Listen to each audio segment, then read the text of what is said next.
अस्सलाम वालेकुम जी। You digital के साथ मोहम्मद अवैस। रात गए दरिया रावी में तकरीबन 2,20,000 क्यूसेक करेला गुजरने से दरिया रावी की गिरदनवा में मुख्तलिफ जो सोसाइटीज़ थी वो ज़ेर आब आ चुकी हैं। थीम पार्क में इस टाइम मौजूद हूँ। रात की इस पैर तो वैसे कैमरा मैन नहीं दिखा सकेगा यहाँ पर क्या सूरत हाल है। यहाँ पर जितने भी घर थे तकरीबन जो है वो सारे डूब चुके हैं और घरों की छतों तक जो है वो पानी आ चुका है। हमारे साथ यहाँ के रहायशी भी मौजूद हैं। अच्छा, मुझे ये बताएं, आपका घर डूब चुका है जी, इस तो टाइम सामान वगैरह निकाल के लाए इस थे या क्या? टाइम सर हमारा सामान जो है ना टोटल घर में डूब चुका है। लेंटर तक पानी आ चुका है। बिल्कुल सामान नहीं हम निकाल सके। ये हमें फोर्स वालों ने सामान निकालने की मोहलत ही नहीं दी। उन्होंने कहा निकलो निकलो निकलो। मतलब बिल्कुल हमारा जो है ना नुकसान हो गया है। सिर्फ हम बच्चों को लेके अपने आप को लेके ये सड़क पे आ गए हैं। आई समझ कि ये सारे नाकिस इंतज़ाम की वजह से सारा ये आज मसला ख़राब है। 8 साल से मतलब इधर बिजली का कोई निज़ाम नहीं है। आला हुकाम को भी जाके उधर अपना असम्बली हाल में के आगे प्रेस क्लब के सामने एहतजाज भी किए हैं, हमारी किसी ने नहीं सुनी। ये अब पानी है, ये देखें ये कैसे उतरेगा पानी, कौन कोई आला हुकाम मुझे का ये बंदा। बताएं, ये घर कब बनाया था और अपना घर था ये? जी, ये इंस्टॉलमेंट पे बनाया है। ये स्कीम इंस्टॉलमेंट पे काटी थी उन्होंने। हमने ये किस्तों पे लेके अपना आप चीज़ें बेच के इसको ज़ेरे तमीर था, तमीर किया है, उसमें रैश किया है। अब हमें कोई सहूलत नहीं है हमारे पास। 1200 रुपया हर माह वो लेते हैं हमारे से, जगह टैक्स ले रहे हैं कि जी ये गार्ड है सिक्योरिटी गार्ड। कोई सिक्योरिटी गार्ड नहीं। 8 साल से लाइन नहीं है।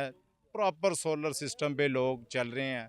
अगर कोई जाता है उनके पास, हाजी खुशी के पास, तो वो कहते हैं कि निकल जाओ, मेरे बंदे आ रहे हैं, ठुड्डे मारेंगे, तुम्हें भगा देंगे। जैसे मुझे किस्तों पे पैसे दिए हैं ऐसे मेरे से लोग खाली करो। मतलब कि हम ये सारे परेशान हैं मुझे आज ये। ये बताएं, आपको नहीं पता था कि ये जो जगह है बिल्कुल दरिया के ऊपर है या दरिया रावी की जगह है, तो फिर आप लोगों ने इधर घर क्यों लिया? सर ये दरिया तो इससे 6 किलोमीटर पीछे है ना। हमने तो ये मेरा फ्रंट पे तीसरी गली में घर है। ये तो मुझे पता होता तो मैं देख के दरिया पे तो कोई भी नहीं लेता ना। मुझे बच्चे ज़रूरी हैं, जान ज़रूरी है। जगह को क्या करना है, अगर जान नहीं है तो कुछ भी नहीं है। लेकिन ये जो गरीब बंदा होता है वो किराए से भी जान छुड़ाता है। वो ये बेचने वाले भी लालच देते हैं कि आपको इंस्टॉलमेंट पे दें, बंदा भी लालच करता है। तो ये तो 38 साल बाद ये आया ना सैलाब। 36 साल 88 के बाद अब सैलाब आया है। ये तो अल्लाह की तरफ से भी आफत आ गई ना। इसमें चले ये जो भी है ये हमारे नसीब में था, अल्लाह की तरफ से था।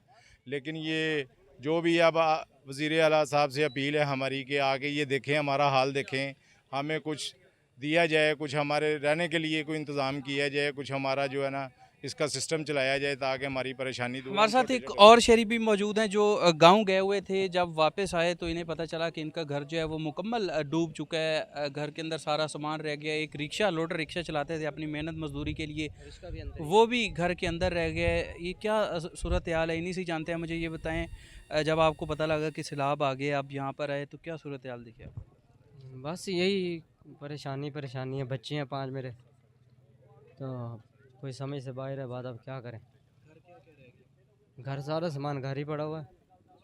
हम्म, ये बिलाल ब्लॉक में। सर असल में पता क्या भाई ना आपको थोड़ा सा सब्र अता फरमाए। भाई का बहुत जो है वो ज़्यादा। जो हमने रोज़गार है वो एक रिक्शे से जो है मुंसलिक है। पाँच लोडर साल रिक्शा चलाते थे। 5 बच्चे हैं भाई के और लोडर रिक्शा भी अंदर रह गया घर के अंदर। जब आए तो इनको पता चला कि सामान भी अंदर है, लोडर रिक्शा भी अंदर है। अल्लाह ताला आपको सब्र अता फरमाए। इसी तरह जो है वो लोगों की कहानियाँ हैं, क्योंकि बड़ी मुश्किल से जो है वो लोग घर बना पाते हैं, और जब घर बन जाता है और इस तरह की सोसाइटीज़ जब ज़ेर आब आ चुकी हैं, इनकी हालत ज़ार सुनने वाला यहाँ पर कोई नहीं है। इनका यही मुतालबा है कि हुकूमत यहाँ पर आए, हुकूमती उजाला नुमाइंदगान किया आएँ जाए। और हमारा जो है वो अजाला किया जाए। जी।